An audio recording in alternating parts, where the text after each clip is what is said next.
اعوذ باللہ من الشیطان الرجیم بسم اللہ الرحمن الرحیم الحمد للہ رب العالمین اللہم صل علی محمد وآل محمد وعجل فرجہم.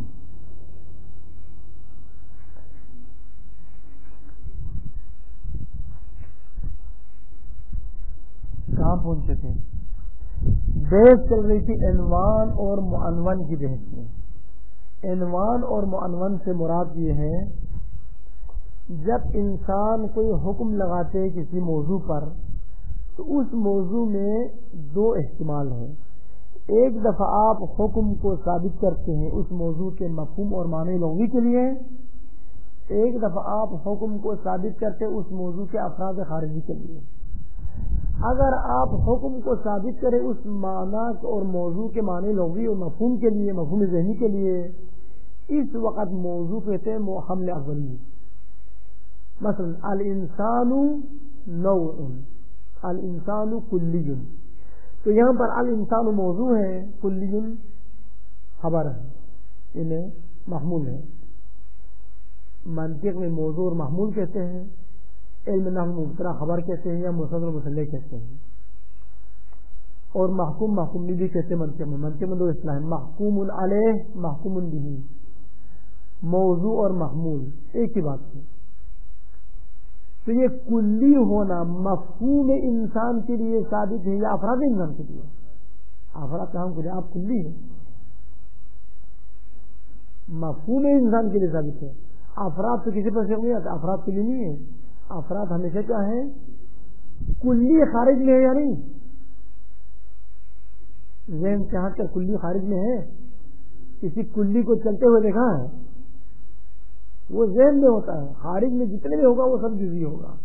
خارج میں کلی کا ہونا ناممکن ہے. کلی وہ ہے جو کثیر پر صدقہ ہے. ابھی آپ کتنے نمبر پر صدقہ آتے ہیں؟ ایک کا، تو کیسے کلی ہوگا؟ آپ کوئی انسان نہیں دکھا سکتے جو خارج میں کلی ہو. اب جتنے بھی درخت لے لیں وہ سب جزوی ہے. آپ کہیں یہ سامنے والا درخت ہو، سامنے والا درخت تو وہی سامنے والا درخت ہے. دنیا کے دوسرے درختوں پر یہ تو صرف نہیں آئے گا. ہاں درخت کا معنی اور مفہوم وہ کلی ہے. وہ درخت کا مفہوم اس وقت وہ بھی درخت ہے، وہ بھی درخت ہے، جو امریکہ میں وہ بھی درخت ہے، جو کسی اور جگہ میں روس میں وہ بھی درخت ہے. مفہوم کلی ہو سکتا ہے، اما مصداق کبھی کلی نہیں ہو سکتا. بس جب آپ حکم ثابت کریں موضوع کے لیے لیکن وہ حکم موضوع کے مفہوم کے لیے ثابت ہو، اس موضوع کو کہیں گے موضوع حمل اولی. جیسے الانسان کلی جن، الانسان نوع، الحیوان جنس.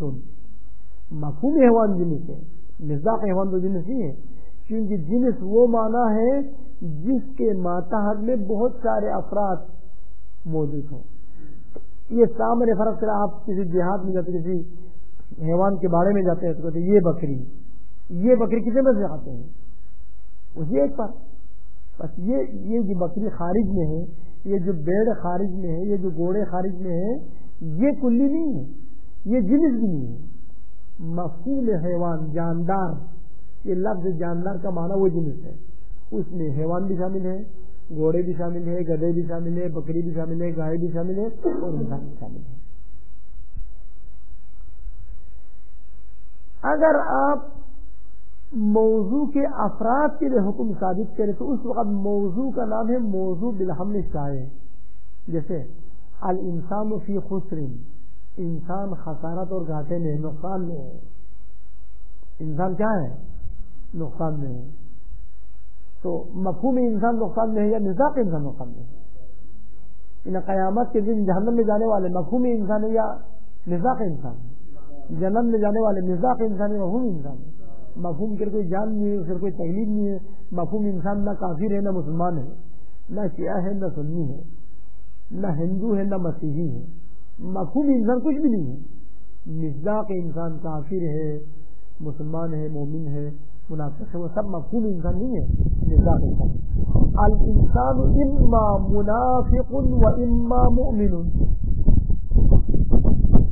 یہاں پر الانسان مبتدا ہے نہیں، یہ منافق ہونا اور مومن ہونا انسان کے لیے آپ ثابت کر رہے ہیں تردید کے طور پر اور تنویع کے طور پر، تحسین کے طور پر، یا یہ یا وہ ہے. یہ منافق ہونے کی صفت افراد انسان کے لیے ثابت کر رہے ہیں یا مفہوم انسان کے لیے؟ مفہوم منافق نہیں ہو سکتا ہے، نہیں ہو سکتا. مفہوم کہاں منافق ہو سکتا ہے؟ منافق وہ ہے جو کفر کو چھپا کر رکھ لے اور ایمان کو ظاہر کرے. مفہوم کہ کوئی دل نہیں ہے، کوئی جان نہیں، کوئی ذہن نہیں تاکہ وہ چھپا کر رکھے یا رکھے. وہ مکلف نہیں ہے، اس کے لیے کوئی وہ ایسا مخلوق نہیں ہے ایک لحاظ سے. وہ آپ کے ذہنی برابری ایک تصور ہے، وہ خارج میں اس کو وجود نہیں. الانسان اما مجتہد و اما شاعر. یہاں پر انسان حمل اولی ہے، یہ انسان حمل شائع ہے. حمل اولی یعنی مفہومی انسان، حمل شائع یعنی مزاق انسان. انسان سے کیا ارادہ کیا ہے؟ تو انسان حمل اولی ہے یا حمل شائع ہے؟ حمل شائع ہے. الانسان اما ادیب و اما مصنف. کیا ہے؟ حمل شائع ہے. الانسان اما فی الدار او فی المدرسہ. یہ کیا ہے؟ الانسان اما مریض و اما صحیح. یہ کیا ہے؟ مفہوم انسان نہ مریض ہو سکتا ہے نہ صحیح کہہ سکتا ہے. صحیح ہونا، مریض ہونا، مجتہد ہونا، شاعر ہونا، ادیب ہونا، مصنف ہونا، کالم نگار ہونا، اخبار نویس ہونا، ہماری نمائندہ ہونا، صدر ہونا، یہ سب کے سب کیا ہے؟ یہ سب افراد انسان کے لیے ثابت ہو سکتا ہے. مفہوم انسان نہ صدر ہے نہ وزیر اعظم. جب یہ تو اس بنا پر چند اشکالات کا جواب دینا چاہتے ہیں. پہلا سوال یہ کیا تھا کل، علماء نحو کہتے ہیں کہ الفعل لا یخبر عنہ، فعل سے خبر نہیں دی جائے گی.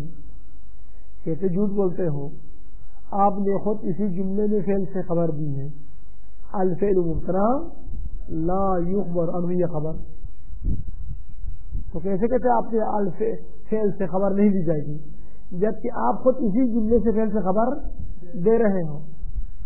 تو جواب یہ دیا کہ یہاں پر الفعل سے مراد جو مبتدا ہوا ہے وہ فعل حمل اولی ہے، مفہوم فعل مبتدا ہوا ہے. لیکن خبر کس کے لیے ثابت ہے؟ خبر اس افراد کے لیے ثابت ہے.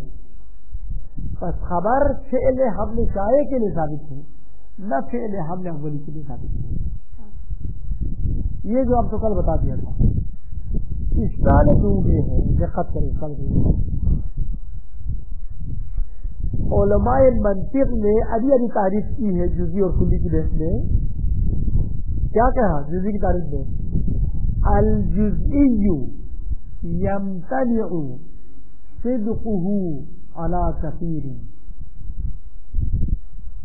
جزئی وہ ہے جس کا کثیر افراد پر صدق آنا محال ہے. جزئی وہ ہے جس کا کثیر افراد پر صدق آنا محال ہے. جزئی بس جزئی کثیر پر سے نہیں آئے گا. اعتراض کرنے والے کہتے ہیں کہ آگئی ولایت جزئی ہے کلی ہے. ایک فرق ہو گیا نہیں. ادھر سے آگئی جعفر کیا ہے؟ جزئی ہے. دو فرق ہو گیا نہیں. ادھر سے سعید عمران کیا ہے؟ تین فرق. ادھر سے آگئی عالمگیر کیا ہے؟ جزئی. ادھر آگئی شریفی کیا ہے؟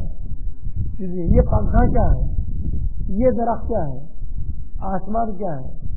یہ لیز کیا ہے؟ آپ نے کہا تھا جزئی کثیرین پر صدق آنا محال ہے.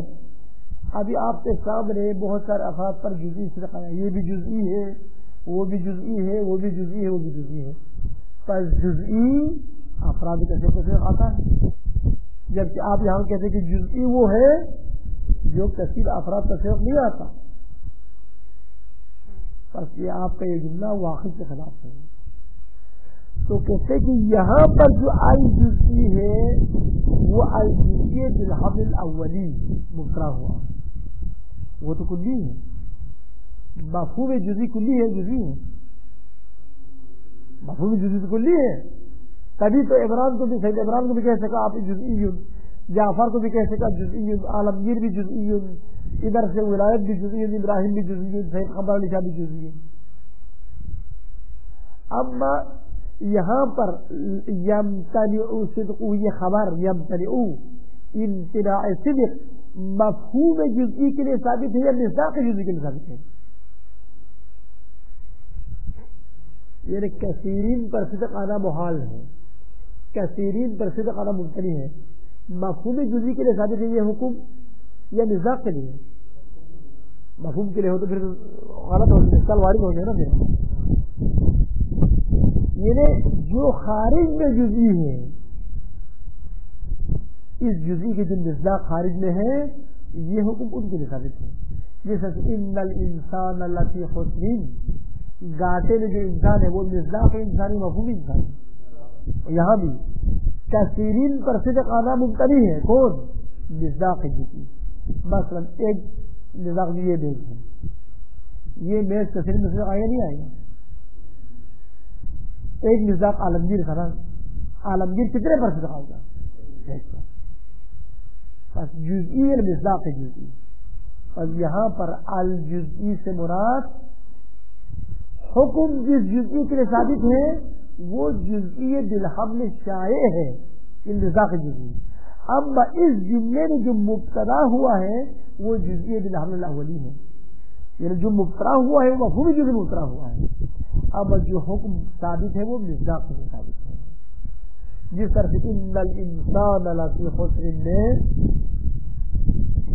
مصداق انسان خسارت میں ہے، یہاں پر بھی امتناع صدق بر کثیرین مصداق جزئی کے لیے ثابت ہے، نہ مفہوم جزئی کے لیے. آئیے اعتراض کرتے پھر جواب پڑھتے ہیں. وَإِذَا قَالَ الْمَنْطِقِيُّ الثَّانِي، وَإِذَا قَالَ الْمَنْطِقِيُّ، جب علماء منطق کہیں، کیا کہیں؟ الجزئی یمتنع صدقہ علی کثیر، جزئی وہ ہے جس کا کثیر افراد پر صدق آنا ممتنع اور محال اور ناممکن ہے. یہ جزئی کی تعریف ہے. پس جزئی کثیرین پر صدق نہیں آئے گا. اشکال کیا فقط یعترض، کبھی اعتراض کیا جاتا ہے اس علماء منطقین پر. فیقال للمنطقی، پس منطقی کے لیے کہا جائے گا الجزئی یصدق علی کثیرین، اور جزئی تو کثیرین پر صدق آتا ہے. آپ کیسے کہتے ہو کہ جزئی کثیرین پر صدق آنا محال ہے؟ کیسے؟ مثال دے دو. لأن هذا الكتاب جزئی ومحمد محمدان فرد. البتہ خبر گزرنے کے بعد رفع کے ساتھ مقرر جائز ہے نہ سکتے. محمد جزئی، محمد ایک آدمی کا نام ہے وہ جزئی ہے. وعلی جزئی، وہ بھی. ومکہ جزئی، والمدینہ جزئی، ولاہور جزئی، وکراچی بھی جزئی ہے. کوئٹہ بھی کیا ہے؟ جزئی ہے. عربی میں تے نہیں ہے لیکن ہمارے لفظ میں تے ہے.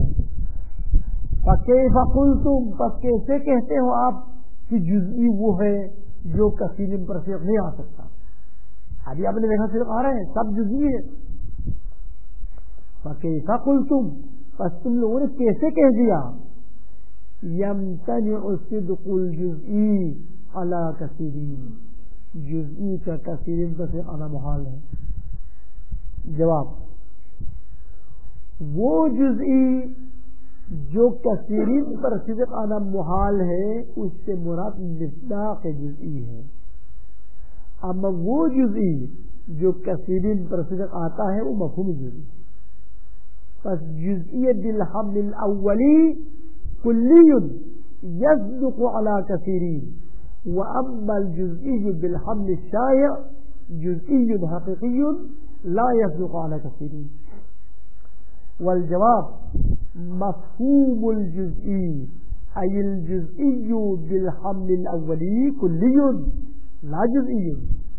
مفہوم جزئی کلی ہے اور جزئی بالحمل الاولی ہے. اس کو مفہوم جزئی بالحمل الاولی، جزئی بالحمل الاولی سے مراد کیا ہے؟ مفہوم جزئی. مفہوم جزئی تو کلی ہے، اسی لیے کثیرین کا صدق آنا کوئی اشکال نہیں ہے. جب کلی ہے تو یصدق مفہوم الجزئی علی کثیرین، پس صدق آئے گا مفہوم کلی مفہوم جزئی کثیرین پر. ولكن مصداق الجزئی ای حقیقت الجزئی یمتنع صدقہ علی الکثیر. لیکن مصداق جزئی یعنی جزئی حقیقی جو خارج میں ہے، ذہن سے ہٹ کر ہے، وہ مراد وہ ہے، اس کا کثیر پر سے قضا محال ہے. پس یبتدع صدقہ کا جو حکم ہے وہ مفہوم جزئی کے لیے ثابت نہیں ہے بلکہ مصداق جزئی کے لیے ثابت ہے. فہذا الحکم بالامتناع، پس اس امتناع کا حکم جزئی کے لیے امتناع کا حکم آپ نے ثابت کیا ہے، وہ حکم للجزئی بالحمل الشائع لا للجزئی بالحمل الاولی، یعنی یہ امتناع صدق بر کثیری کا حکم مصداق جزئی کے لیے ثابت ہے نہ مفہوم جزئی کے لیے. ہاں اگر ہم کہتے مفہوم جزئی کا کثیری پر صدق آنا محال ہے تو تناقض ہو جاتا. ادھر سے کہتے تم لوگ محال ہیں، ادھر سے صدق آتے ہیں. ہم نے نہیں کہا کہ مفہوم الجزئی کا کثیر پر صدق آنا محال ہے، مراد مصداق جزئی ہے. فہذا الحکم بالامتناع، پس امتناع صدق کا جو حکم ہے وہ للجزئی بالحمل الشائع، یہ جزئی حمل شائع کے لیے ثابت ہے، یعنی مصداق جزئی کے لیے ثابت ہے، لا للجزئی بالحمل الاولی. اما یہ امتناع صدق کا حکم جزئی حمل اولی کے لیے ثابت نہیں ہے، یعنی مفہوم کلی جزئی کے لیے ثابت نہیں ہے. الذی، وہ جزئی حمل اولی ہوا کلی، جو کلی ہے اس کے لیے ثابت نہیں ہے. یہ دو مثال ہیں. تیسری مثال، وَإِذَا قَالَ الْأُصُولِي، علم اصول فقہ میں ایک بحث ہے چند، ان میں سے ایک آخری بحث مباحث الفاظ کی جو آخری بحث ہے وہ ہے مجمل اور مبین. کہتے ہیں احادیث اور آیات میں سے کچھ مجمل ہیں کچھ مبین ہیں. مجمل یعنی مجمل جس کا معنی واضح نہ ہو، جیسے کسی حدیث میں عین آیا، پتہ نہیں چل کے عین سے کیا مراد ہے تو یہ عین کیا ہے؟ مجمل ہے. کسی حدیث میں رجس آیا، پتہ نہیں چل کے رجس سے کیا مراد ہے تو یہ رجس کا لفظ کیا ہے؟ مجمل ہے. مبین اور اقیم الصلاۃ میں نماز کا معنی واضح ہے کہ نماز سے کیا مراد ہے. آتوا الزکات میں زکات سے کیا مراد ہے معنی واضح ہے، تو زکات اور نماز کیا ہے؟ مبین ہے. خوب، پس آپ مجمل کی تعریف سنیے کہ مجمل وہ لفظ ہے جس کا معنی واضح نہ ہو، مبین وہ لفظ ہے جس کا معنی واضح ہے. ٹھیک، اب مجمل کہتے ہیں مجمل وہ لفظ ہے جس کا معنی واضح نہ ہو. کہتے ہیں یہ تو تناقض ہے. اگر مجمل کا معنی واضح نہیں ہے تو آپ کیسے تعریف کرتے ہیں؟ آپ تو مجمل کی تعریف کر رہے ہیں تو تعریف کب کر سکتے ہیں؟ جب اسے معنی واضح ہو. معنی واضح ہو تو کیسے تعریف کرے گا؟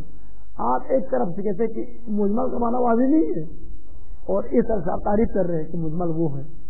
مجمل وہ ہے تب کیسے ویسے معنی واضح ہو؟ کہتے یہاں بھی وہی چکر ہے. یہ جو کہتے ہیں کہ مجمل وہ لفظ ہے جس کا معنی واضح نہ ہو تو مراد مصداق مجمل ہے. اما اس عبارت میں جو لفظ مجمل آیا ہے اس سے مراد مفہوم مجمل ہے. مفہوم مجمل تو واضح ہے. مصادیق مجمل جیسے لفظ عین کا معنی، لفظ رجس کا معنی، لفظ خورو کا معنی، لفظ جون کا معنی، لفظ ضربہ کا معنی، یہ واضح نہیں ہے کیونکہ ضربہ میں 3 معنی ہے. اگر کوئی کہے ضربہ زید، کیا پتہ چلے کہ اسے مارا ہے، وہ زمین پر چلا ہے یا اسے مثال بیان کی ہے. ضربہ اس مثال میں جو مصداق مجمل ہے اس کا معنی واضح نہیں ہے. اب خود لفظ مجمل کا معنی تو واضح ہے، یہ مجمل بالحمل الاولی ہے. وَإِذَا قَالَ الْأُصُولِي، جب علم اصول کا ماہر کیا کہے اللفظ المجمل ما، لفظ مجمل وہ لفظ ہے کان غیر ظاہر المعنی، جس کا معنی واضح نہ ہو.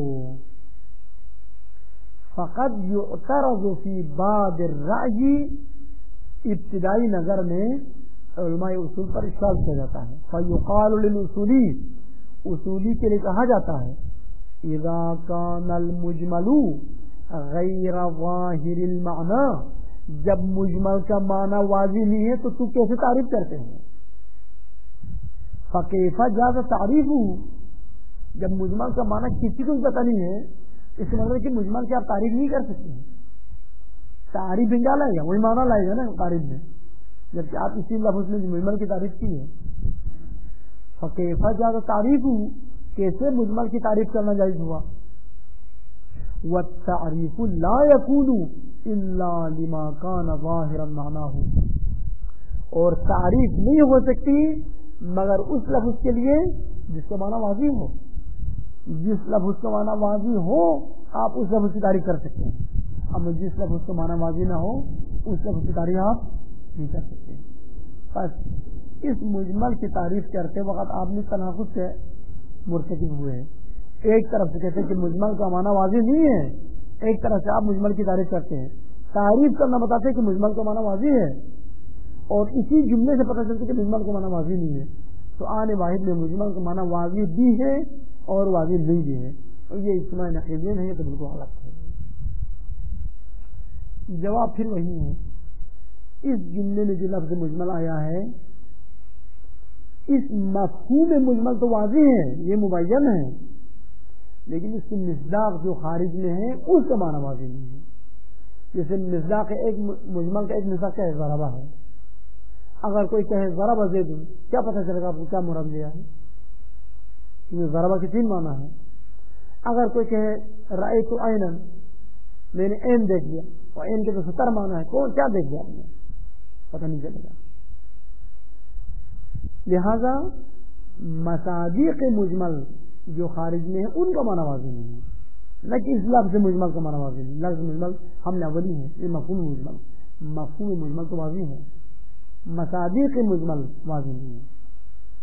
والجواب مفہوم المجمل ای المجمل بالحمل الاولی مبین ظاہر المعنی واضح المعنی.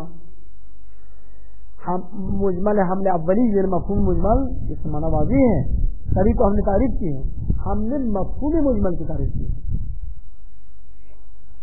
لیکن اس تعریف میں جو حکم ہم نے مجمل کے لیے ثابت کیا ہے وہ مصداق مجمل کے لیے ثابت ہے، مجمل حمل شائع کے لیے ثابت ہے. لیکن مصداق المجمل ای المجمل بالحمل الشائع، مجمل حمل شائع مثال کیا؟ کاف کو چھوڑا گیا. ای المجمل بالحمل الشائع غیر ظاہر المعنی، مصداق مجمل کا معنی واضح نہیں ہے، یعنی مجمل حمل شائع کا معنی واضح نہیں ہے. چلو مثال دیکھو، مجمل حمل شائع کیا ہے؟ مثال ایک کاللفظ المشترک المجرد عن القرینہ، جب متکلم مشترک لفظی کو بیان کرتا ہے. مشترک لفظی سمجھتے نہیں سمجھتے؟ مشترک لفظی وہ لفظ ہے جس کا کئی معنی ہے. مثلا عین، رأیت عینا، میں نے عین دیکھا. آپ کو کیا پتہ چلا میں نے کیا دیکھا؟ 70 احتمال آپ کے ذہن میں آ جاتا ہے. ممکن ہے وہ دیکھا ہو، ممکن ہے وہ مانا، ممکن ہے وہ، ممکن ہے وہ، ممکن ہے 70 احتمال ہے. تو پتہ چلا کہ کون سا مانا میں نے رفع کیا. بس یہاں پر اس مثال میں رأیت عینا والی مثال میں عین مجمل ہے، یہ مصداق مجمل ہے، مفہوم مجمل تو نہیں ہے. کاللفظ المشترک، جیسے لفظ مشترک کا استعمال کرنا المجرد عن القرینہ، تو کیا معنی ارادہ کیا ہے اس پر کوئی قرینہ نہ لائے، قرینے سے خالی ہو.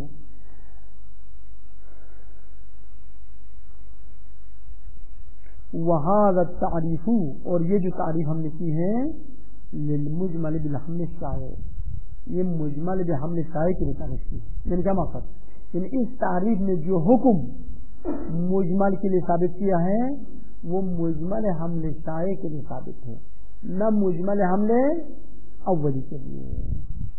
یعنی مجمل حمل اولی کا معنی واضح ہے.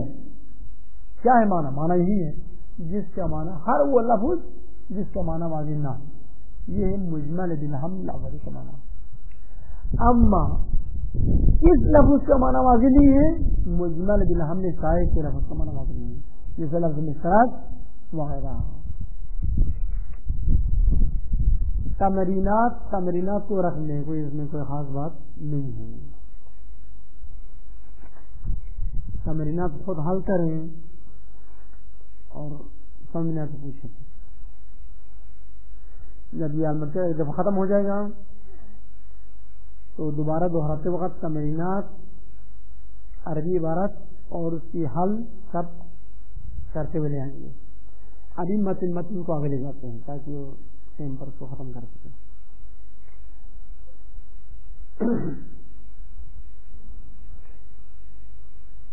ابھی تک ہم نے جو الفاظ کی تقسیم کی ہے، مشترک، منقول، مرتجل، متباین، متقابلان، متماثلان، متضاعفان، متقابلان وغیرہ میں، اس میں سے ایک یہ ہے کہ تباین جس کو وہاں پر تباین کی تعریف کیا ہے؟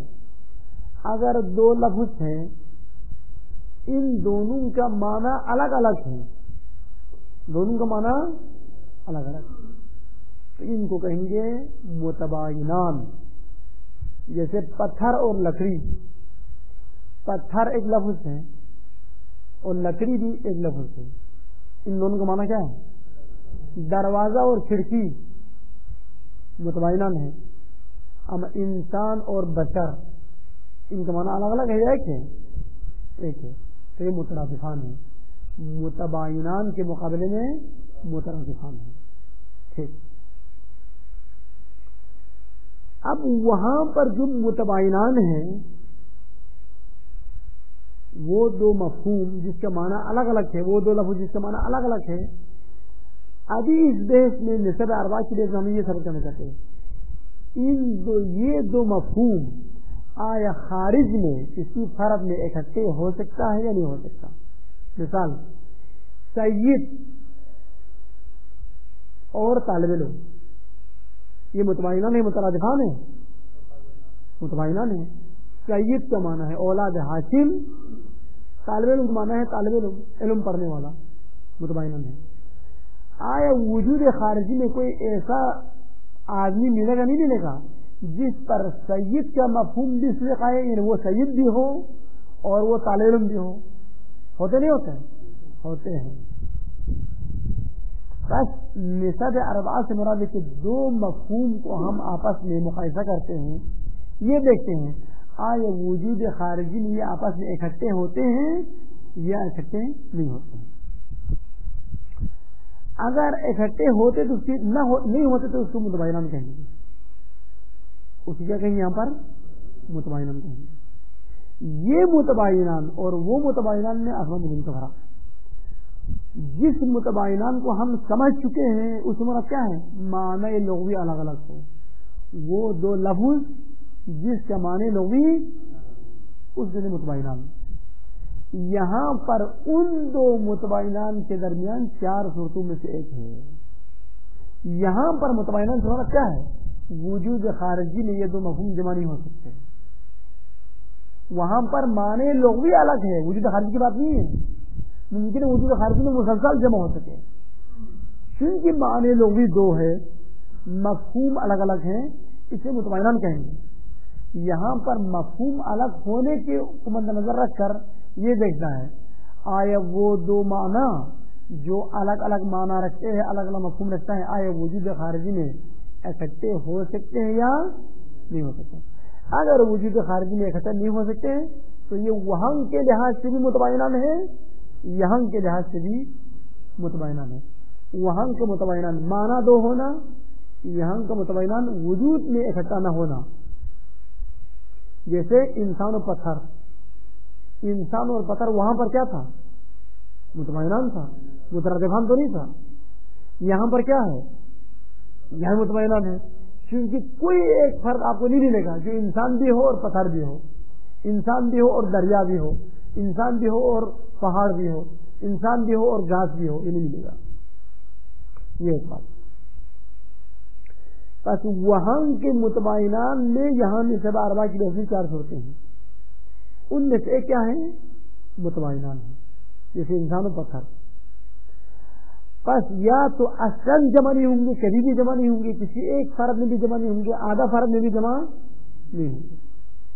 جیسے انسان و پتھر، درخت اور لکڑی، کھڑکی اور دروازہ،